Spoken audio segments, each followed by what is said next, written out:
হাসিনার ঠিকানা এই বাংলা হবে না।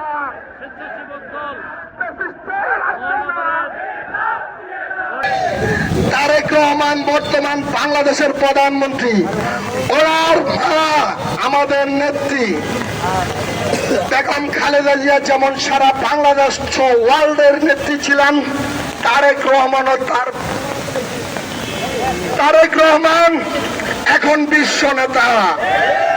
এই খুচরা 2-4টা মিটিং দিয়ে তারেক রহমানের সামনে দাঁড়ানোর মতো কোন দল বাংলাদেশে আগামী 20 বছর আসতে পারবে না। যারা সাহস করবে তাদের মেরুদণ্ড ভেঙে দিব। দেশের উন্নয়নের জন্য মাননীয় প্রধানমন্ত্রী জনাব তারেক রহমান যে ভূমিকা রেখেছেন 1971 সালের পরে এখন পর্যন্ত এরকম ভূমিকার কোন প্রধানমন্ত্রী আসে নাই। উনি ওনার মা বাবাকেও পারিয়ে গেছে প্রধানমন্ত্রী হিসাবে। তারেক রহমানের প্রধানমন্ত্রী যদি এই দেশে থাকে, এই দেশে আইনের শাসন প্রতিষ্ঠিত হবে, এই দেশের শ্রমিকের ন্যায্য পাওনা পাওয়া যাবে, এই দেশের জনগণের হক নষ্ট হতে দিবে না। উনি হচ্ছেন জনগণের প্রধানমন্ত্রী, মানবিক প্রধানমন্ত্রী।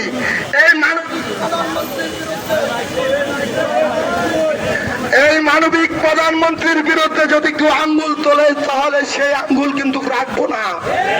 স্পষ্ট ভাবে বলে দিলাম, সেই আঙ্গুল থাকবে না, সে যেই হোক। এই মিরপুরের মাটিতে যুবলীগ, ছাত্রলীগ, শ্রমিক লীগ, সেবক লীগ আমাদের উপরে, আমাদের নেতা কর্মীদের উপরে যে পরিমাণ অন্যায় অত্যাচার করেছে তা ইতিহাসকে হার মানিয়েছে।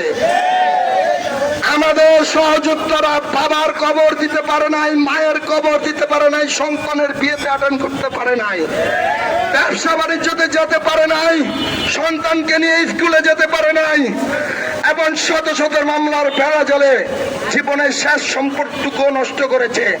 তারপরে দেশকে ভালোবেসে, দলকে ভালোবেসে এখনো তারা মাটির দিকে চেয়ে আল্লাহর উপর সঁপে দিয়ে রেখেছে।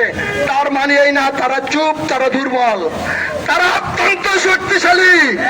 তারা শুধু আমাদের প্রধানমন্ত্রীর নির্দেশ মেনে বসে আছে। প্রধানমন্ত্রী যদি আজকে নির্দেশ দেয় তাহলে আজকের পর থেকে বাংলাদেশে আওয়ামী লীগের কোনো একটা সন্ত্রাসও থাকবে না, থাকতে দিব না।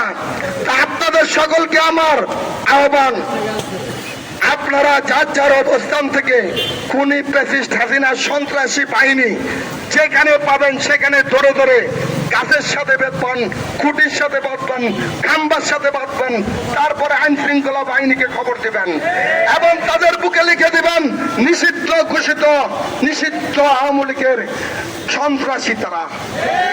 তারপরে তাদেরকে যেভাবে আপনাদেরকে ধরে ধরে অপমান অপদস্থ করেছে, এখন কিন্তু আমাদের প্রতিশোধ নেওয়ার সময় হয়ে গেছে।